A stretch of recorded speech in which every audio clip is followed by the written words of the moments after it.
Olá, meu nome é Pedro Henrique Ximenes, sou aluno de Medicina da UFP. Estamos apresentando aqui o Neurocast, o primeiro podcast de neurologia do Piauí, em parceria com a AMA.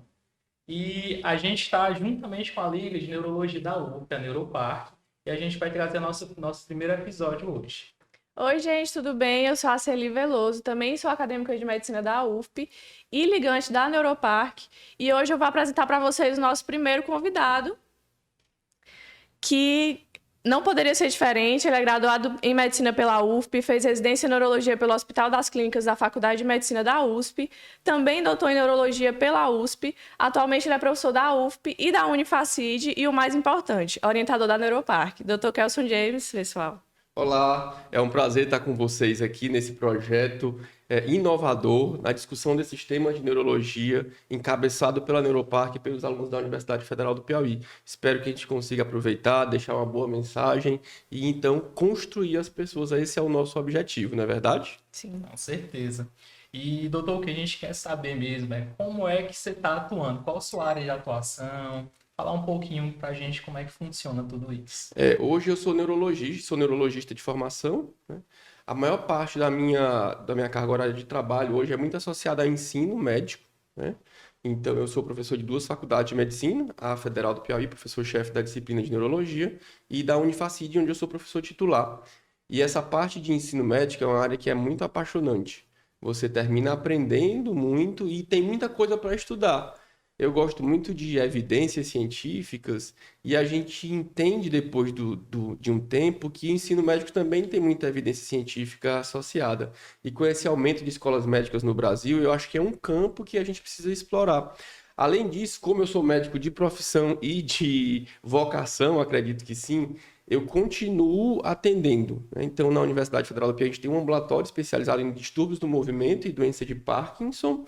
E além do ambulatório especializado, a gente acompanha os residentes, a gente orienta alunos de mestrado e de doutorado na Universidade Federal do Piauí no programa de pós-graduação em ciências farmacêuticas e além disso atende em consultório privado. Mas muito disso é voltado realmente para o ensino médico, né? Ensino médico. E nesse sentido, mesmo fazendo um ambulatório de subespecialidade no HU com os residentes, a gente continua atendendo neurologia geral, porque eu acredito que a formação de um bom neurologista está associada ao entendimento de uma sub-área, mas também uma boa formação de neurologista geral. Foi assim que eu aprendi na minha residência.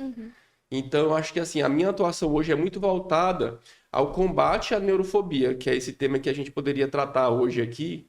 A neurofobia é algo que impede muitas pessoas de gostarem da neurologia.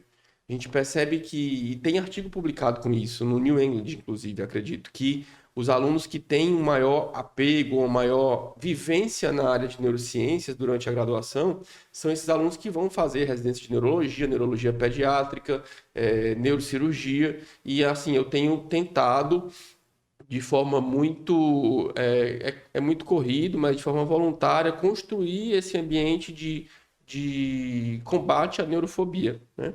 Então, isso é feito, eu faço todos os dias isso.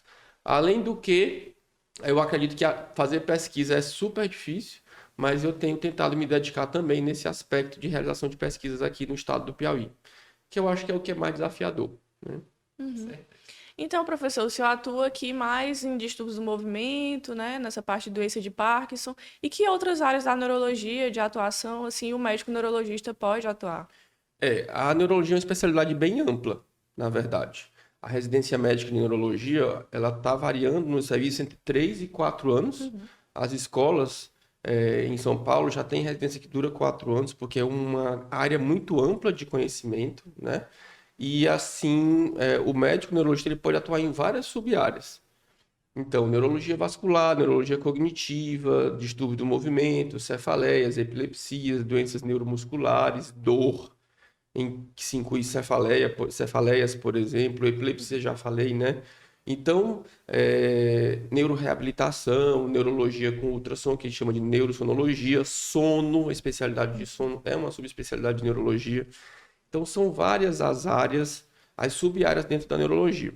Usualmente, a residência médica em neurologia ela tem uma duração de 3 anos, em que o residente ele continua na parte inicial na clínica médica. Isso varia muito entre os serviços. A gente tem serviço que o residente passa 1 ano integralmente na clínica médica.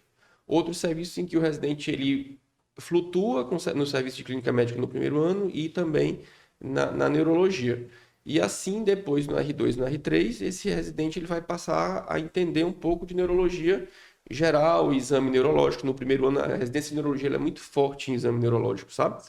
O primeiro ano ele é muito focado em aprender a examinar corretamente, porque o desfecho de um tratamento de uma doença é muito associado ao aprendizado do exame. Você só vai diagnosticar uma doença, uma etiologia de uma doença, se tiver um exame neurológico bom, na verdade. Por isso que a gente foca isso muito também na graduação, entende, Sally? A Sally fez uma prova de... né? Os dois são egressos da UFP. Ela fez uma prova de exame neurológico, na verdade? Fiz, foi bacana.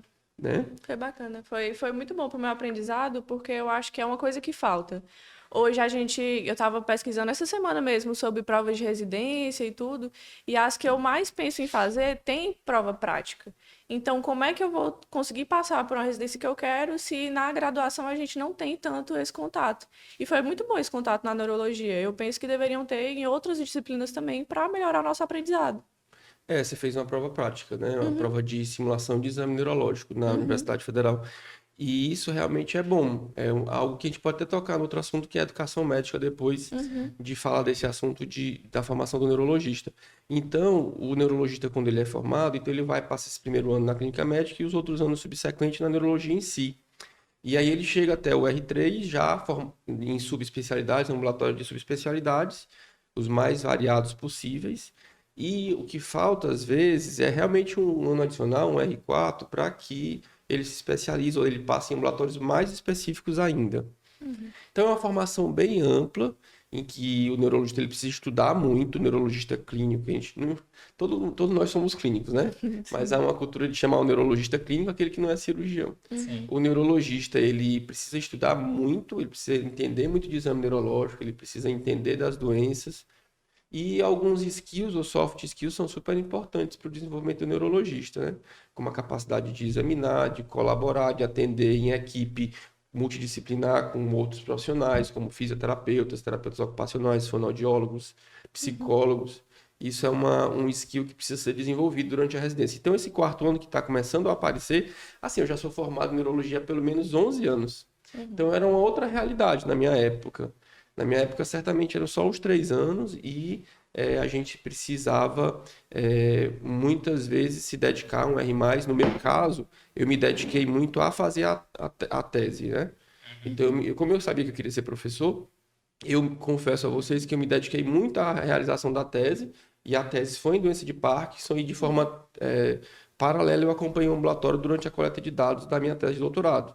Hoje em dia, não, aí você precisa ficar realmente integralmente no fellow e até, quem sabe, ir para o exterior para poder fazer um fellow fora. E as residências que têm 4 anos, elas, de fato, elas devem formar bem melhor, um melhor neurologista, acredito, sabe? Mas, assim, eu acho que a formação do médico neurologista, ela é bem ampla, ela favorece muito o aprendizado de várias doenças, o desenvolvimento do raciocínio clínico, e é uma especialidade apaixonante, né? Não sei o que é que vocês acham disso. Eu acho que talvez aqui todos nós sejamos, tenhamos alguma tendência a falar bem disso, temos que considerar esse viés aí, mas eu não sei o que é que vocês percebem. Como é que vocês percebem? Agora eu vou perguntar para vocês, vamos bater uma bola. Como é que vocês percebem um neurologista da visão de vocês de estudante hoje? Sim, a neurologia, pelo menos para nós da UFP, é uma das coisas que a gente tem o primeiro contato, né? Porque quando a gente está no ciclo básico, as matérias são mais inespecíficas. E aí, uma das matérias que a gente tem contato inicial é a neuroanatomia, né? Então, é como um divisor de águas. Ou você gosta ou você não gosta. Geralmente, quem gosta costuma levar até o fim do curso. E a gente consegue ter muitas experiências, porque a gente vai tendo outras etapas de análise da neurologia em semiologia depois, posteriormente, tem a matéria de neurologia depois, e o HU, ele mostra pra gente muitos casos interessantes, então vai despertando isso aí. Então a gente tem contato com muitos neurologistas de diversas áreas, eu acho que isso mostra pra gente o quão ampla é essa área, né? Então, pelo menos para mim, demonstra muito interesse. Eu não sei como é que é exatamente para os outros alunos, mas o que eu percebo é que, de modo geral, todo mundo gosta bastante, pelo menos um pouquinho. Que bom. Assim, eu entrei na faculdade querendo neuro. Pra Uhum. ser bem sincera, eu queria neurocirurgia, por questões pessoais eu acabei tendo uma afinidade por neuro. Então, quando eu paguei neuroanatomia, como o Pedro comentou, eu me apaixonei mais ainda. E então eu fui atrás de acompanhar profissionais, porque eu sinto que no início do curso, como a gente tem muitas matérias inespecíficas, acaba que o curso fica um pouco desmotivante, a gente não tem aquela motivação para estudar, a gente não sente que está estudando medicina, pelo menos eu não senti. Então eu fui atrás de procurar acompanhar neurocirurgiões. E eu tive algumas experiências boas, mas teve uma que foi bem ruim, pela forma como ele tratou a equipe. Eu não gostei da forma como ele tinha tratado a equipe, não gostei muito da forma como ele me tratou, não fez questão de me ensinar e tudo. Então eu Assim, eu acho que me afastei um pouco. esse modelo de percepção do outro profissional que a gente chama de seguir o modelo do outro, né, role model, é o que a gente tem que entender de fato e pensar durante. E vocês não pensam na vida do neurologista, na vida do especialista, não? Acho que é importante discutir esse tema, né? A escolha da especialidade Isso. em relação à vida que você quer ter. Os americanos, eles são mais voltados para isso. Então, às vezes, eles aplicam para fazer uma residência. Um aplica na cidade de praia porque quer morar na praia, outro aplica para morar em Boston, que é um pouco mais frio. Um aplica para morar em Miami, porque talvez seja tem uma população mais da sua comunidade ali. E às vezes a gente deixa isso de lado, né? De saber qual que é a vida que a gente quer ter, Sim. né? Então, eu acho que a neurologia é uma área que ela está em mudança. Com o passar do tempo, ela está em mudança. Mas ela te permite várias oportunidades. Então, tem o neurologista que pode ser o médico hospitalista, é aquele neurologista mais voltado para neurologia vascular, para AVC, o tratamento na fase aguda de AVC, trombólise, né? Ou um médico que cuida só de pacientes internados, que é o hospitalista. Tem um médico que trata mais pacientes ambulatoriais, cuida dos pacientes com distúrbio do movimento, demências, epilepsias, cefaleias, por exemplo. E ainda tem uma coisa que é interessante, que são os procedimentos que podem ser feitos em anos adicionais.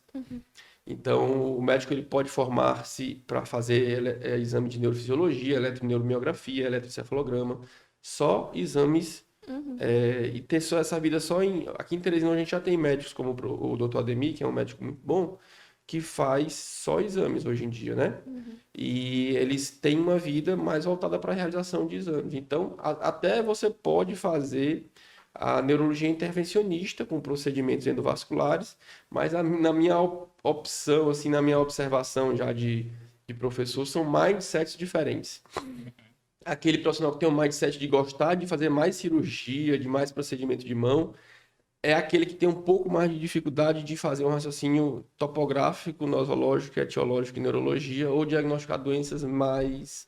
precisam de conectar mais dados para chegar a um diagnóstico, como por exemplo a neurogenética, né? Sim. Em neurogenética, em estudo do movimento em demências, você precisa conectar informações para fazer um diagnóstico etiológico. E nesses exames mais de realização de procedimentos, o médico tem mais esse contato manual, mas tudo bem. A gente que estuda educação médica, a gente sabe que a gente tem estilo de aprendizado. Cada cérebro aprende de um jeito. Então, tem pessoas, tem alunos, tem médicos que gostam de interpretar dados. Eu adoro interpretar dados.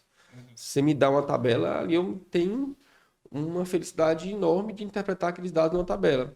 Outras pessoas gostam mais de teorias, de ficar teorizando. Outros não, outros são mais de colocar a mão na massa e fazer procedimento e deixa que eu faço. Tudo bem, é importante que a gente tenha o seu estilo, que a gente reconheça o nosso estilo de aprendizado e que numa equipe a gente tenha várias pessoas que então possam colaborar. E que uma pessoa possa então interagir com a outra. Porque essa pessoa que gosta de botar mais a mão na massa, normalmente ela é mais gosta de realizar, gosta de fazer de forma mais impulsiva, enquanto tem aquele que é mais teórico, ele pensa um pouco mais, vamos devagar, vamos pensar o que a gente pode fazer para melhorar ou não. Sim. Então, o que é mais, não tem o mais certo e o mais errado. Eu acho que tem a integração e a educação médica mostra isso para a gente de forma bem interessante, Sim. né? E, professor, assim, né? O senhor perguntou para a gente em relação como é que a gente enxerga um neurologista, né? Nós como graduandos, mas uma coisa que particularmente para mim sempre me bateu a curiosidade, eu acredito que para todo mundo que estiver assistindo, quando era você que estava graduando, como foi essa trajetória na graduação? Acho que até para a gente que é da UFBA, a gente gosta de saber, eu particularmente eu gosto de ouvir muitas pessoas que se formaram aqui, porque eu fico curioso para saber, que a gente sofre tanto, né, durante esse processo. E quando foi que o senhor decidiu, assim, eu quero neurologista? Como você enxergava naquela época, como era a especialidade, se pensou em outras áreas? A história é interessante, né? Então você vê que a gente passa a olhar para o tempo e a gente vê como a gente fica diferente. Então eu gostava muito de neurociência. E eu tive um apoio extremo de várias pessoas na minha vida durante a graduação, né? Então, a gente sabe hoje que na educação médica a gente não pode ter uma especialização precoce, porque a gente tem que entender muito de várias coisas. O bom médico, ele entende de ginecologia, de pediatria, de ortopedia, de tudo, de cirurgia, mas a gente sempre tem alguma coisa que toca mais nosso coração. Eu muito cedo comecei a gostar das áreas de neurociências. Então, desde o segundo período, assim como a Celi, eu já fazia monitoria de neuroanatomia. E a dúvida que eu tinha é se eu queria fazer neurocirurgia ou neurologia clínica. Por características talvez pessoais, de personalidade, minhas, eu fui com o passar do tempo desistindo de fazer neurocirurgia, porque a gente tinha poucos profissionais aqui no Piauí com neurologia e com neurocirurgia. Naquela época, mais ou menos, eu formei em 2008, então eu entrei na faculdade em 2002. Há bastante tempo, há 20 anos, né? Então existiam pouquíssimos profissionais naquela época e independente de ganho financeiro ou não, eu gostava do tema. Com o passar do tempo, tive excelentes professores de neurocirurgia, como o professor Reinaldo Mendes, foi muito responsável pela minha formação, inclusive formação ética, em formação de me colocar num certo trilho. Os neurocirurgiões, eles são muito metódicos em determinadas regiões, em determinados aspectos da vida, né? Da cirurgia em si. E eu acompanhei muito a cirurgia com o professor Arquimedes, inclusive, com o doutor Abimael, com o doutor Marcos Alcine, que também foi um grande exemplo para mim, no Hospital Getúlio Vargas, antigo pronto-socorro lá no centro. Então, como a gente tinha muitos neurocirurgiões naquela época, a gente tinha mais contato com a neurocirurgia, e eram poucos neurologistas. Mas eu tive muito apoio do professor Raimundo Campos, que hoje ainda é professor da nossa disciplina, que me deu a oportunidade de, então, fazer algumas pesquisas, me colocava alguns relatos de caso para eu estudar, e isso vai empolgando a gente. Só que eu tinha muita preocupação com especialização precoce. E às vezes era até criticado por outras professoras de reumatologia que não entendiam que a gente gostava de uma coisa, mas que a gente tinha uma responsabilidade com o curso de forma geral. Então a gente estudava muito, estudava mais neuro, mas estudava todas as coisas da faculdade para poder entender de tudo, né? E durante a minha formação eu fui muito voltado para fazer pesquisa. Talvez eu sempre gostei de fazer cálculo estatístico, até pelo meu próprio estilo de aprendizado, que hoje eu sei disso, né? Então eu tenho um estilo de uma pessoa assimiladora, gosta muito de mexer com cálculo, de ver tabela. Então, para mim era muito bom fazer cálculo estatístico, estudar paper desde o começo, e eu me sentia muito focado ou atraído por doenças raras, em que eu precisava juntar coisas para fazer um diagnóstico. Então, eu tive essa oportunidade de sentar com o professor Campos, por exemplo, e eu não sabia examinar, mas ele me ensinava como é que eu examinava, e aí eu discutia para eles: professor, eu vi esses artigos X, Y e Z naquela época, a gente tinha um celular da lanterninha, aquele que... O dado que aquele celular que eu gravava, nada de dado, né? Era mensagem de texto. Mas eu lembro que a gente tinha na universidade, lá no CCS, alguns computadores daquele da telona grande, Sim, sabe? Que tinha TV lento, que ele discava a internet fazendo aquele barulho. sim. Mas a gente tinha acesso ao periódicos CAPES naquela época já. E eu achava fantástico aquele acesso à informação que a gente tinha, que estava mudando. Há mais ou menos mais 10 anos atrás, para um periódico chegar aqui em Teresina, um paper, ele teria que vir de correio, por correio. Você fazia o pedido e chegava. Não, na minha época não, a informação já estava mais disseminada. Sim. E aí isso eu achava interessante, saber aqui em Teresina que eu poderia discutir um assunto que aconteceu nos Estados Unidos. Então eu sempre pensei: ó, eu estou aqui no Piauí, é um dos estados mais pobres do Brasil, mas não é por isso que eu vou ficar inferior, porque eu tenho acesso à informação. Então a universidade me propiciou acesso à informação. E a partir daí, e juntando todas essas questões também de estilo de vida, eu resolvi fazer neurologia. Sou muito feliz e jamais faria outra especialidade. Então acho que a lição que fica é assim: de fato a gente não precisa ser muito ansioso.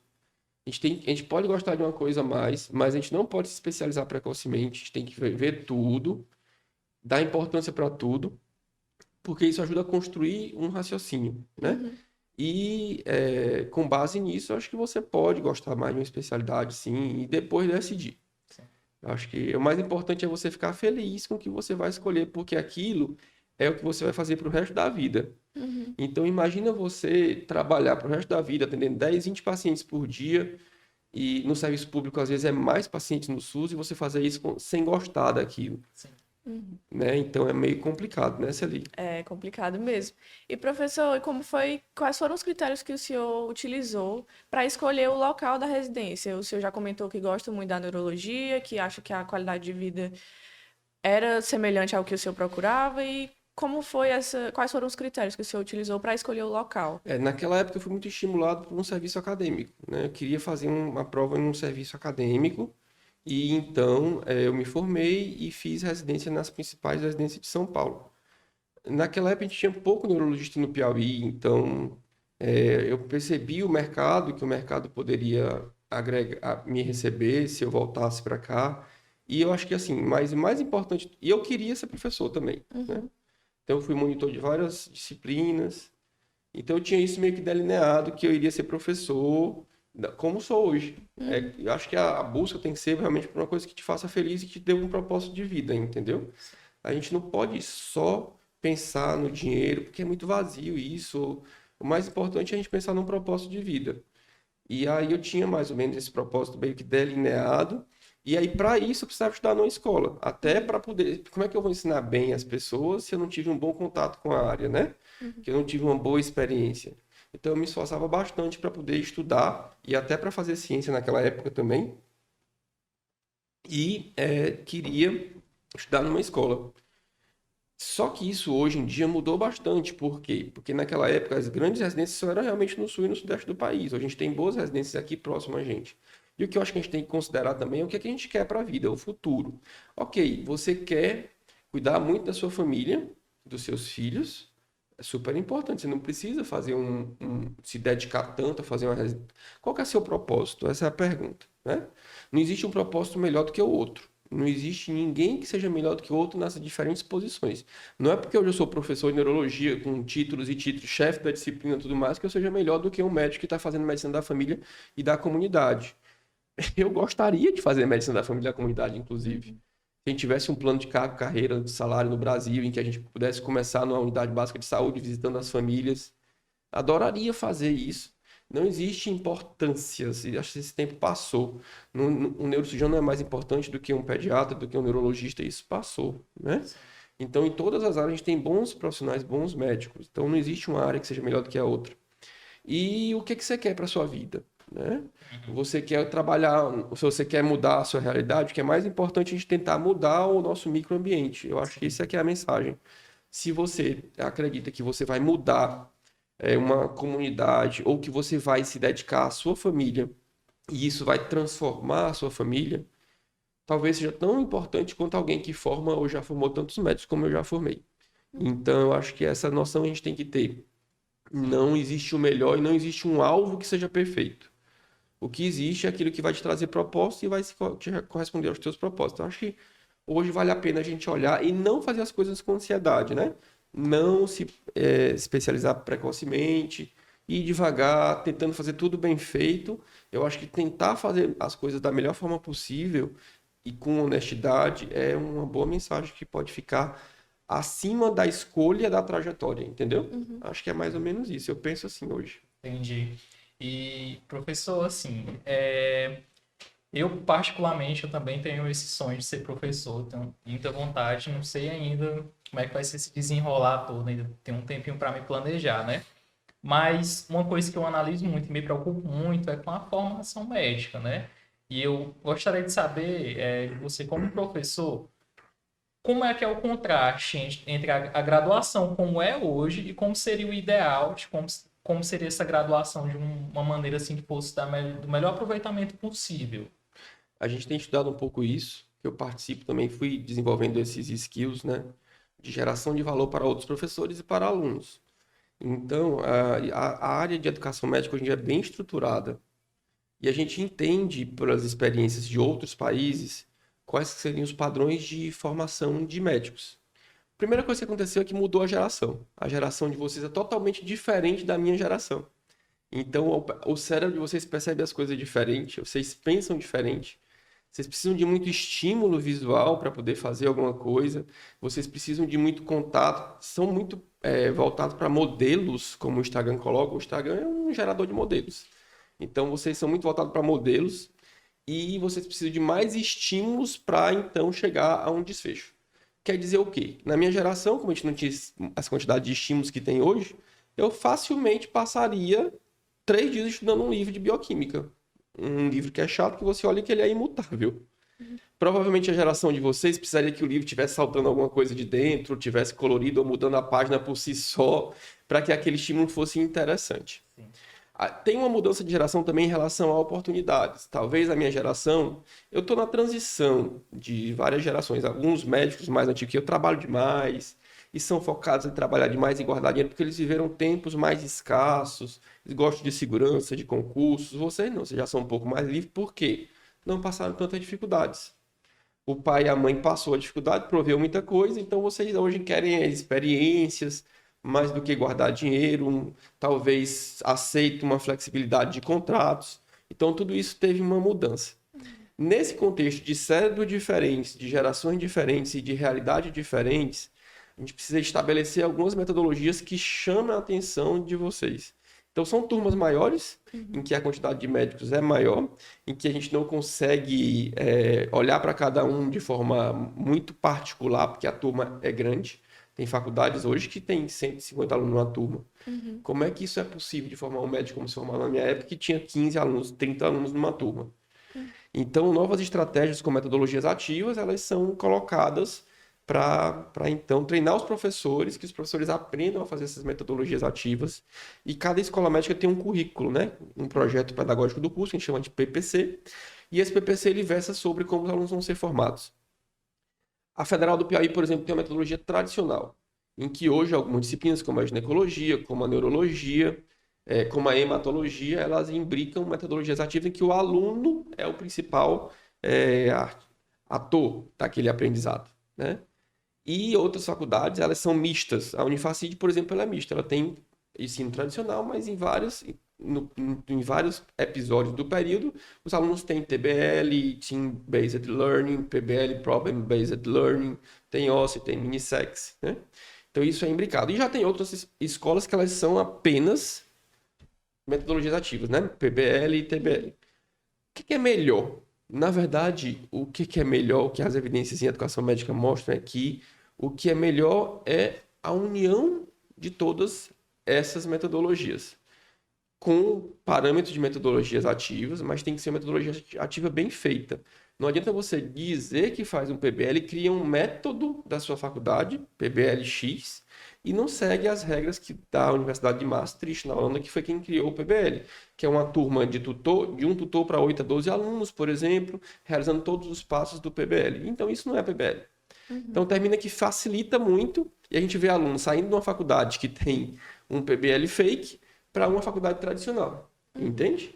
Então, não é porque a faculdade tradicional, a UFP, ela é pior. Não, é só pelo fato de ser mais velho, é pior, não existe isso. O importante é fazer o que a gente tenta fazer, colocar metodologias ativas, deixar o aluno, porque o que a gente precisa é preparar o aluno para a vida dele. Então, é aquele aluno que vai se encontrar com uma doença X na unidade básica de saúde, e ele vai conseguir estudar desde a anatomia até o tratamento por si e estar consciente daquilo. Algumas questões são super importantes, como, por exemplo, entender padrões de acometimento respiratório, padrões de acometimento pulmonar, cardíaco, olhar para o paciente, ver esse paciente ele está em insuficiência respiratória. Isso é experiência, você só consegue se você realmente ver, participar. E as atividades de mentoria são muito boas. Então, nós temos um curso na Neuropark que a gente fez, né, com várias atividades de mentoring, né, de mentoria, como, por exemplo, feedback, como é que você dá um feedback para alguém, como é que você assume liderança, como é que o aluno desenvolve skills interessantes como inteligência emocional, e tudo isso é importante para mim, para a formação. Então, o ensino médico está em transformação, e vocês têm que ser agentes de nos ajudar para que a gente consiga trabalhar nesse sentido de transformação, entende? Acho que é importante a gente comentar isso também, né? E, professor, o senhor falou que Eu acho que o senhor já comentou, né, que cada cérebro aprende de uma forma diferente, então realmente a combinação de todas essas técnicas talvez abarque o maior número de alunos, né, para aprender o conteúdo desejado. Não, com certeza. Mas com relação a essas soft skills que o senhor estava comentando, como é que a gente pode, quais são formas que a gente pode desenvolver e quais são os atributos que o senhor achariam necessários para o bom neurologista, para um bom médico, né, no geral? Assim, colaboração, trabalho em colaboração, trabalho em equipe é super importante, né? O neurologista ele precisa estar em equipes multidisciplinares, discutindo com fisioterapeuta, com psicólogo. E hoje em dia o médico ele não é a pessoa principal daquela equipe, não, ele é só um membro, entendeu? Então, essa parte de colaboração é super importante. Essa parte de geração de valor também é interessante, você mostrar para os outros que geração de valor nas pessoas é super difícil a gente fazer isso, porque muitas vezes a gente muda a cultura. Mudar a cultura não é fácil. Então, a gente dá aula para professores, por exemplo, e daí eu tenho que ensinar um professor que já é professor há 40 anos, que talvez ele precise fazer alguma coisa diferente. Daí ele pensa logo assim, mas eu sou professor há 40 anos, e esse garoto aí só é professor há 10, há 11 anos. Então, tem alguma coisa de estranho. Então, gerar valor, gerar cultura de feedback, gerar cultura de percepção de forma de aprendizado diferentes, ativas, isso é muito difícil, né? Então, eu acho que esses soft skills, eles são bem interessantes para o médico. O desenvolvimento de competência de inteligência emocional, de inteligência adaptativa também são importantes. A visão voltada para o empreendedorismo também é interessante. Às vezes, o pessoal banaliza muito isso também, né? A gente vê cursos de alunos recém-formados querendo ensinar sobre empreendedorismo, publicidade médica. Gente, para você falar disso, você precisa ter um pouco de experiência. Então, não é que a gente seja melhor ou pior do que alguém, mas é que para ensinar, para ser professor, Pedro, você tem que ter experiência. Sim.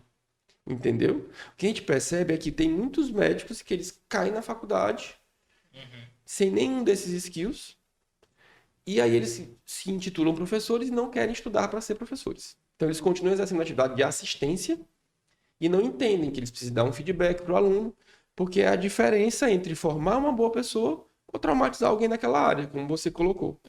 Entende? Então, hoje a educação médica é algo que é muito transformador e que a gente realmente precisa colocar em pauta esses pontos. Mas para fazer isso, tem que ser alguém que tenha um pouco de experiência nesse tema, para que realmente não gere valores deturpados. Mas você tem que fazer propaganda no Instagram. Não, não necessariamente. O mundo é instagramável, perfeito. Mas existem outras formas de você se posicionar na medida do seu propósito. Qual que é o seu objetivo de vida? Aí volta a primeira pergunta, né? Qual que é o seu objetivo de vida? Entendeu? Então, às vezes, você pontua muito em alguma coisa, como se fosse alguma coisa da moda, e você esquece as coisas básicas. E aí você forma pessoas vazias. São essas pessoas vazias que vão ter problema de saúde mental, ansiedade, depressão, porque ele quer ser instagramável, mas ele não consegue passar de 5 mil seguidores. Ou ele não consegue passar de 3 mil seguidores. Será que realmente o médico é bom? O médico que tem 30 mil seguidores? Será que o médico que tem 800 seguidores não pode ser um bom médico? Aí volta, o que é que você quer para sua vida? Você quer um vazio ou você quer alguma coisa com propósito? Entende?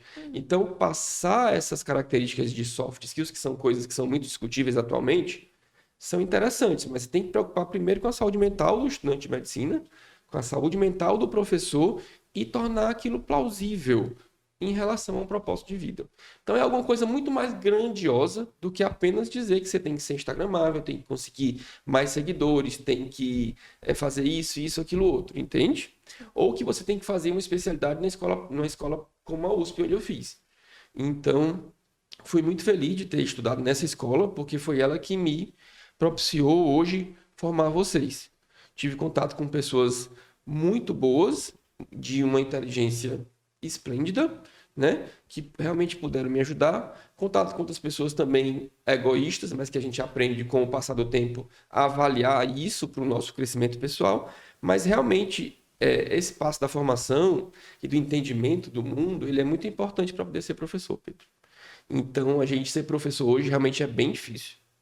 A gente precisa lidar com o julgamento dos alunos, em primeiro ponto, que é muito difícil. A gente não pode esperar muita coisa disso. Então, eu vou ser professor, vou me dedicar ao máximo porque eu quero ser homenageado. Não, né? Pelo amor de Deus. Esse não é o caminho. Se eu não for homenageado, eu acho ótimo, porque eu estou tranquilo, porque eu fiz a minha parte.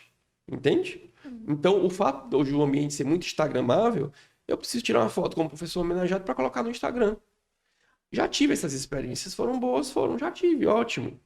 Então, vamos fazer nosso trabalho com o propósito, sem esperar nada em troca. Assim a gente não se frustra. Então, a atividade docente hoje é uma atividade que pode ser considerada frustrante, porque se você...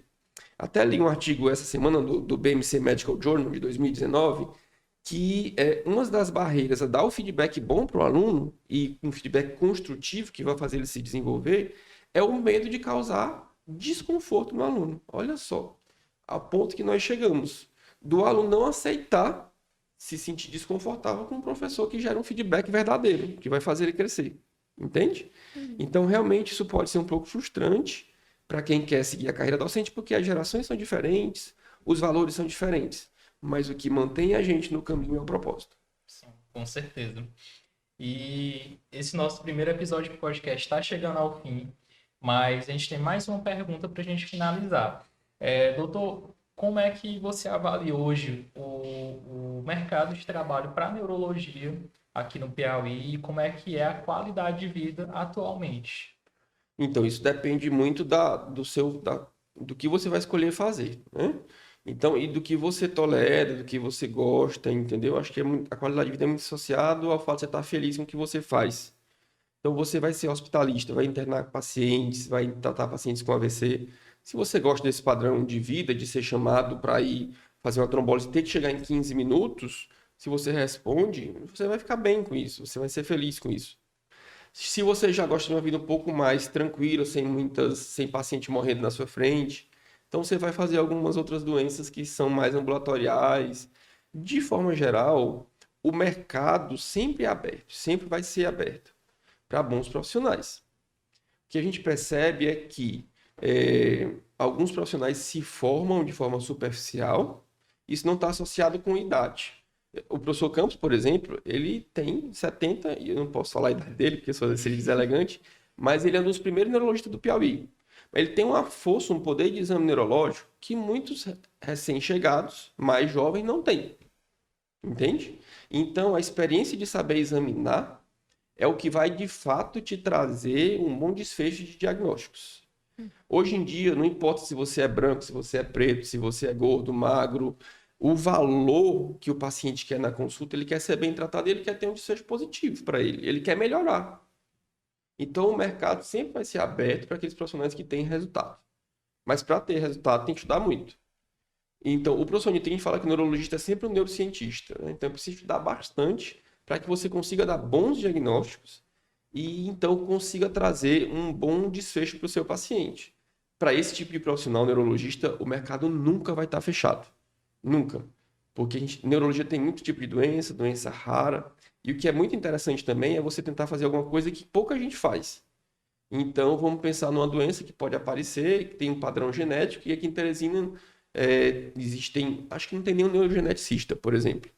Então, talvez uma opção dessa que quase ninguém faz, que os colegas possam te encaminhar a pacientes, isso possa ser algo bem quebrador de barreiras, né? Disruptivo, e acho que continuar ajudando na formação, nos estudos, contribuir com a academia é de fato algo que pode ajudar no seu processo de estabilização no mercado. Pois é isso. A gente agradece quem assistiu aqui até o final, o nosso primeiro podcast. Esperamos que a gente dê continuidade, que seja um projeto que vá para frente. Eu quero agradecer ao nosso orientador, está sempre presente na liga, ajuda a gente com tudo, não só com neurologia, não só com ensino médico, mas com tudo que ele pode dar de conselho para a gente de vida, ele ajuda a gente. Então, agradecer ao Dr. Kelso pela participação. E agradecer também o apoio da AMA nesse nosso projeto. E ela vai continuar apoiando a gente até o final, se tudo der certo. E agradecer mais uma vez também ao Dr. Kelson. Eu acho o senhor sensacional, professor. De verdade. Agradeço muito por ter tido o senhor como membro da equipe que está me formando. Eu acho que a gente tem que agradecer primeiro a Deus, né? Que Ele é que nos propicia paz e intelecto para que a gente consiga trabalhar e tentar também, de forma geral, modificar o nosso microambiente. Muito obrigado e parabéns pelo projeto.